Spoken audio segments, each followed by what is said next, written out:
Baik, Assalamualaikum warahmatullahi wabarakatuh. Eh, Selamat siang, pagi, sore, malam kepada rekan-rekan sekalian dan Bapak Aris. Kami di sini dari kelompok 3 eh, manajemen proyek akan mempresentasikan Project Management Plan pengelolaan media sosial Ombudsman Republik Indonesia tahun 2005. Di sini tujuan kami mempresentasikan adalah demi memenuhi tugas besar yang telah diberikan dari mata kuliah manajemen proyek. Baik, sebelum kita mulai ke materinya, sebelumnya izin memperkenalkan diri, nama saya Rakan Gajian Adi Wijaya dengan NIM 1030324 30034. Silakan mulai. Perkenalkan, nama saya itu Bagus Tinggal Berpemana dengan NIM 1030323021.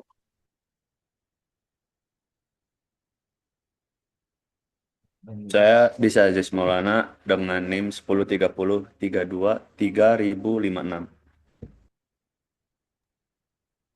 Saya Syarif Alputra Nuraihan dengan NIM 1030323047. Dan saya Andi Saripane dengan NIM 1030 323 00080. Baik, kita langsung masuk saja ke eh, materinya. Daftar isi. Kita masuk ke yang pertama yaitu profil, visi misi, dan latar belakang proyek. Pertama, profil dan visi misi komunikasi publik. Ombudsman Republik Indonesia itu lembaga negara yang berwenang mengawasi penyelenggaraan pelayanan publik, baik oleh penyelenggara negara maupun pemerintahan. Ombudsman berkomitmen pada pelayanan yang transparan dan akuntabel, menjadikan media sosial alat penting untuk menyampaikan informasi secara cepat dan interaktif kepada masyarakat. Visinya itu terwujudnya pelayanan publik yang berintegritas dan transparan melalui komunikasi digital yang modern.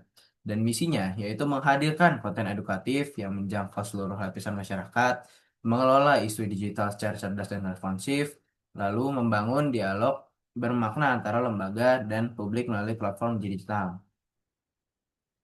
Selanjutnya itu latar belakang. Mengapa pengelolaan media sosial tersebut menjadi kebutuhan mendesak bagi Ombudsman Republik Indonesia? Di tengah arus informasi yang cepat dan ancaman hoax, diperlukan strategi komunikasi berbasis data untuk menjaga reputasi lembaga dan meningkatkan partisipasi masyarakat dalam pengawasan pelayanan publik. Yang pertama itu kepercayaan publik, meningkatkan kepercayaan masyarakat melalui komunikasi yang transparan dan akuntabel.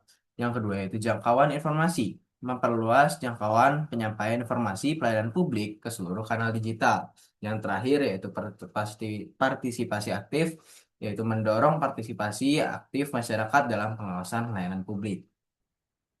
Selanjutnya yaitu kita akan masuk ke Work Breakdown Structure atau WBS.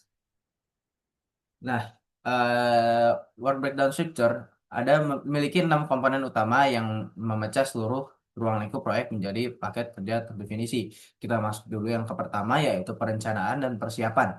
Analisis kebutuhan, program kerja, dan timeline, SOP aduan, dan koordinasi internal. Lalu yang kedua yaitu produksi konten dan kreasi.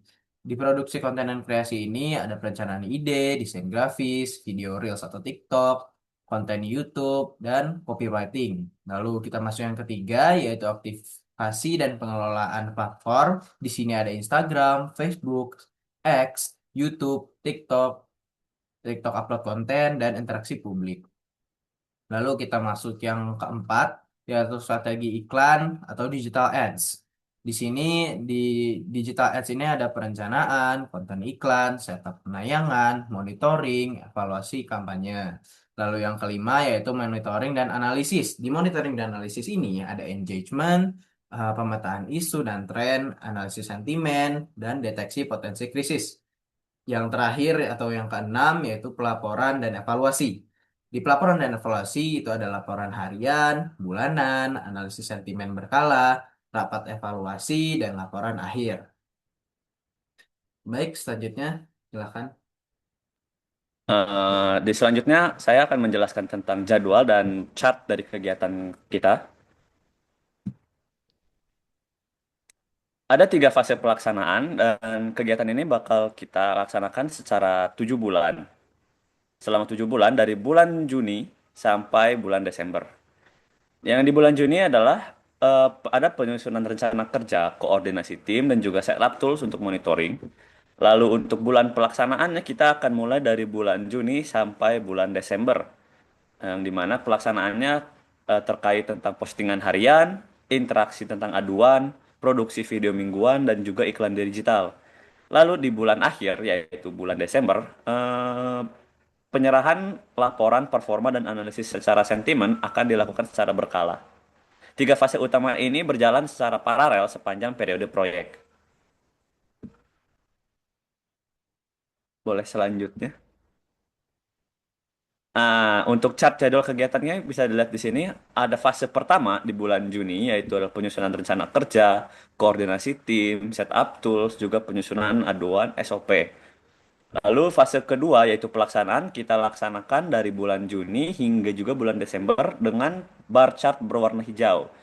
Fase kedua ini berisi tentang produksi konten grafis, produksi video Reels ataupun TikTok, aktivasi platform harian, juga strategi digital advertising. Lalu untuk fase ketiga, monitoring dan juga laporan juga akan dilaksanakan selama 7 bulan dari bulan Juni hingga bulan Desember juga. Fase 3 ini mencakupi monitoring dan analisis sentimen, laporan bulanan, dan juga laporan akhir proyek yang akan dilaksanakan tepat pada akhir bulan Desember. Untuk selanjutnya boleh disambung oleh teman saya. Baik, untuk berikutnya bagian keempat, cost management, kami akan memaparkan estimasi biaya, asumsi perhitungan serta rekapitulasi anggaran proyek. Nilai HPS paket proyek ini adalah sekitar 300 juta. Perhitungannya didasarkan pada durasi 7 bulan dan merujuk pada tarif Inkindo 2026 untuk kategori subprofesional. Untuk biaya personil, kami mengalokasikan satu senior content admin dengan total 140 juta rupiah dan dua graphic designer video dengan total 140 juta rupiah. Sehingga total biaya personil mencapai 208 juta sebelum efisiensi penawaran. Biaya langsung lainnya mencakup sewa alat, komunikasi, produksi konten, dan di luar pajak overhead instansi. Baik, selanjutnya.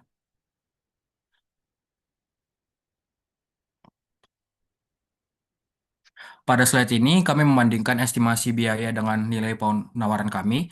Total estimasinya sekitar 322,84 juta, sementara nilai penawaran kami sebesar 278 juta, sehingga ada efisiensi sebesar 48,84 juta. Efisiensi terbesar berasal dari biaya personil, dari 280 juta menjadi 240 juta. Sisanya dari penghematan dari produksi dan koordinasi. Ini menunjukkan penawaran kami kompetitif, namun tetap tetap realistis untuk lingkup pekerjaan yang ada. Untuk slide ini menunjukkan distribusi total anggaran sekitar 322 juta berdasarkan 6 komponen WBS ditambah biaya personil. Alokasi terbesar setelah personil ada aktivasi dan pengelolaan platform sebesar 112 juta karena inilah inti operasional harian proyek. Disusul monitoring dan analisis 38,5 juta, lalu produksi konten 35 juta dan strategi iklan 29 juta. Komponen lainnya seperti perencanaan dan pelaporan porsinya lebih kecil sesuai bobot pekerjaannya. Boleh di next.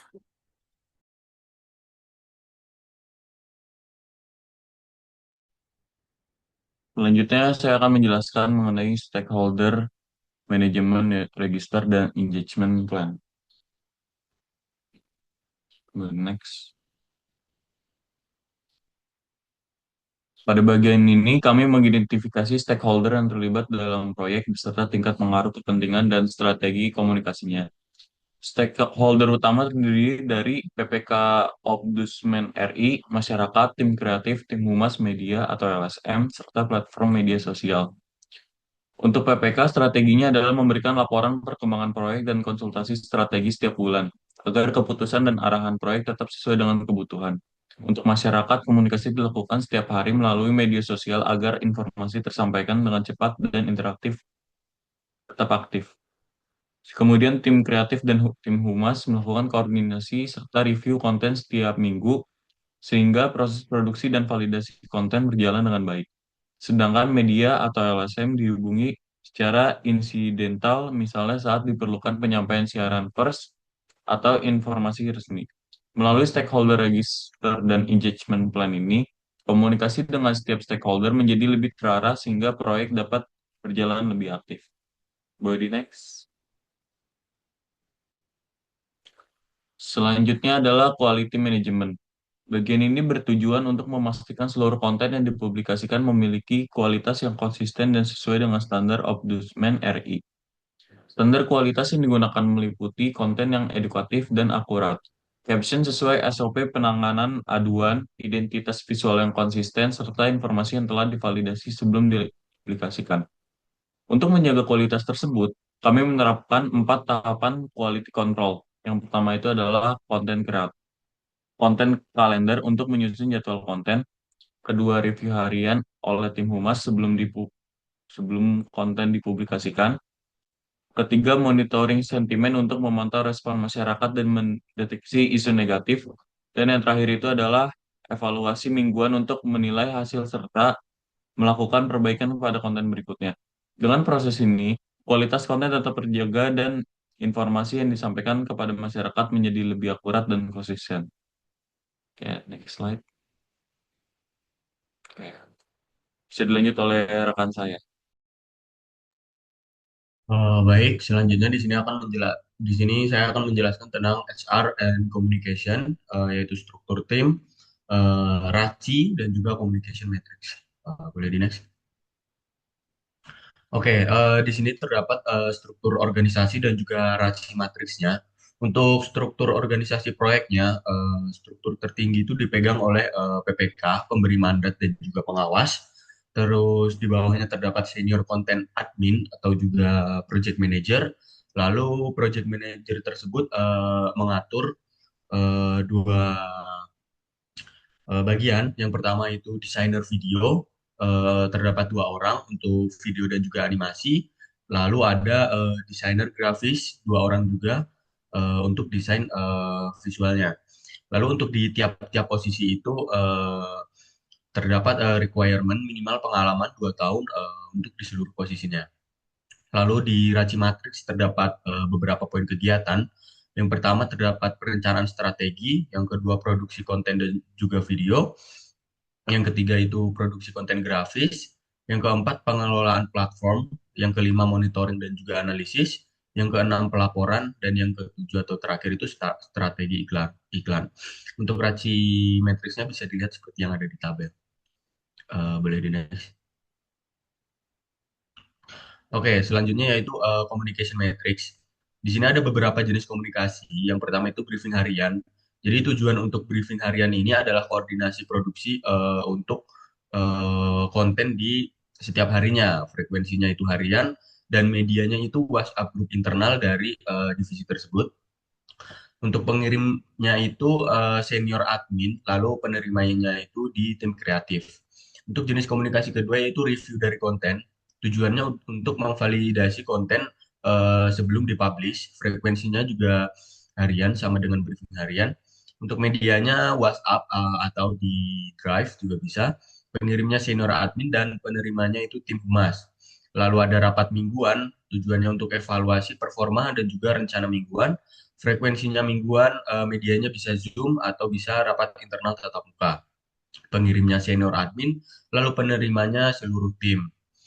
Lalu ada laporan bulanan, tujuannya untuk melaporkan kinerja kepada PPK.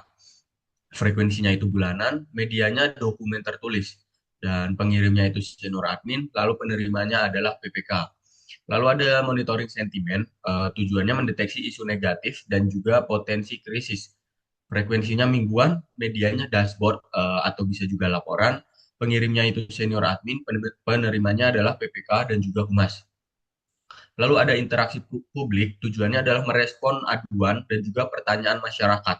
Frekuensinya real time, medianya direct message dan juga komentar. Pengirimnya tim kreatif, penerimanya masyarakat. Lalu yang terakhir itu laporan akhir. Tujuannya adalah mengevaluasi total capaian proyek. Frekuensinya di akhir proyek, medianya dokumen formal, pengirimnya senior admin, dan penerimanya PPK. Boleh Dinas? Baik, terakhir adalah kesimpulan. Jadi, komunikasi itu tetap perlu dikelola secara rutin karena proyek berhubungan langsung dengan citra lembaga dan juga interaksi dengan masyarakat. Ekspektasi terpenting, konten itu harus sesuai arahan, respon aduan yang cepat dan juga sopan, laporan harus tepat waktu, serta monitoring isu negatif agar reputasi Ombudsman RI tetap terjaga.